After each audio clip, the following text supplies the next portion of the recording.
something. You better stop sleepwalking, because see, when you're out there in the middle of the night, talk to grown people, you get in trouble in the middle of the night. When you should be at home resting so you can work the next day, you're busy out walking. That's right. The only difference between a Christian sleepwalker and a clinical sleepwalker would be that, unlike them, you will have to be held accountable for your actions. Let me stop and tell you, the clinical sleepwalker, listen, it's been proven they're not aware. And let me tell you, I watch a lot of that forensic files and True TV, and there have been occasions where sleepwalkers have got up out their bed and went out and done harm and committed crimes, and then when they go to court, they're not found guilty because they can't control what they're doing. But the Christian sleepwalker, listen, my Bible says that one day you're going to have to stand before the judgment seat of Christ. You're not going to give account of everything that you do.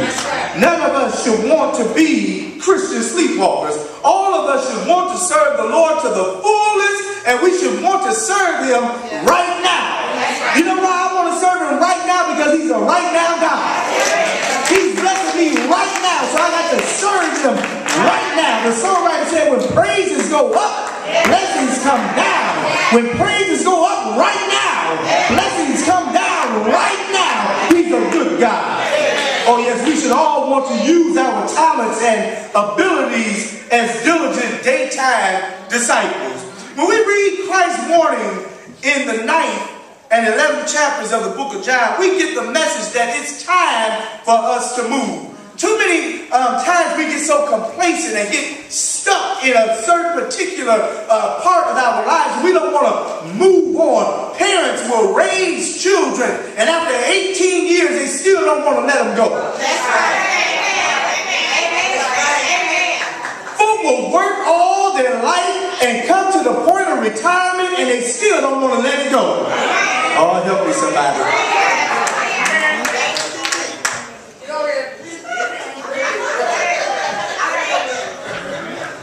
We got to understand it's time to move.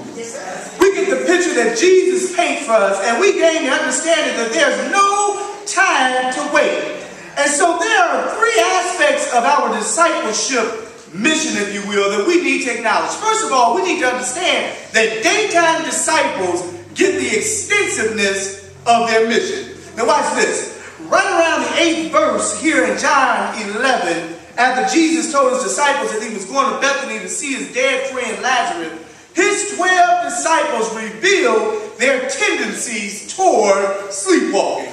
In other words, they came up with excuses. Some of them said, Lazarus had been dead 3 days, Jesus, and the Judean leaders are out to get you, so why risk it? They'll kill you and they'll kill all of us. And by all accounts, they were allowing themselves to be governed by the physical and the emotional rather than the spiritual.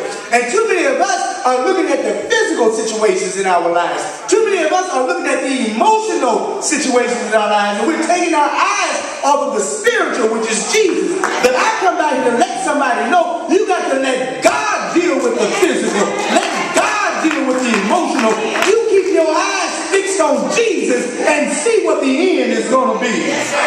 Oh, yes. We got too many folk who have yet to develop a diligent daylight work ethic. Too many folk want to work when it's nighttime.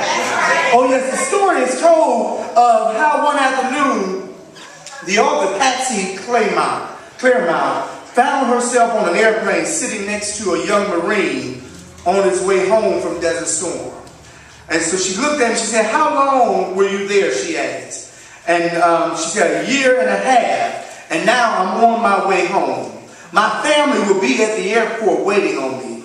She then commented that he must have thought about returning to his family and home many times while he was in the Middle East. And the soldier of the Marine looked at the author and he said, "Oh no, ma'am. We were taught never to think of what might never be, but to be fully available right where we were.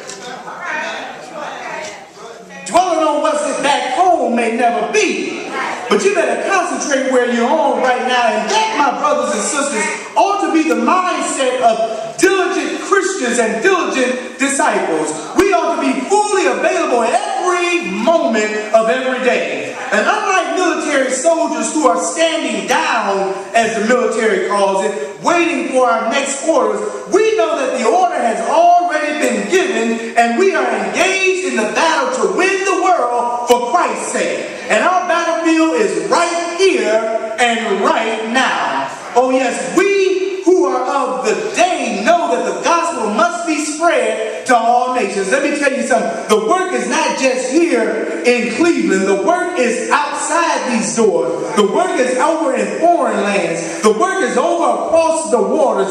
We have to understand that we can't just be so complacent to where we are right here and right now. There's a whole lot of more world to be conquered. That's why whoever we encounter, we ought to have a word of gospel on our lips. Whoever we encounter, somebody ought to see the Jesus in us, and we can't be too scared to share it with anybody else.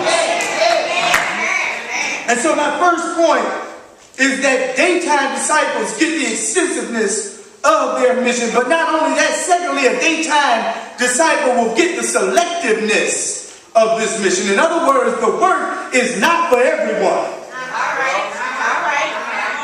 The cliche says the early bird catches the worm. This work is not for everybody. It's not for those who are lazy. It's not for those who are unmotivated. It's not for those who are unwilling. It's not for those who are uninterested. And it's definitely not for those who are unsaved. That's right. This work, my brothers and sisters, this great work is for those who are prepared to bear our burdens in the heat of the day. Not while we're sleeping at night. Hear me. Oh yes, we are God's chosen vessel. And Jesus says, ye have not chosen me, but I have chosen you and ordained you that you should go and bring forth fruit. And how many of you know that God has not commissioned sleepwalkers whose fruit baskets are empty? Oh yes, y'all will catch that on the way home. Jesus desires to feed thousands with the contents of our fruit baskets, that we might save the world from spiritual starvation. And so yes, this is an exclusive operation. It's not for the faint of heart. It's for those who have been called to duty and commissioned by Jesus Christ. And this mission is for those who love Christ with all of their heart. And the Bible declares that we are God's chosen people. We are sitting on a hill, and if we love Jesus Christ, our light cannot be hidden from the world. We've got to stop sleepwalking.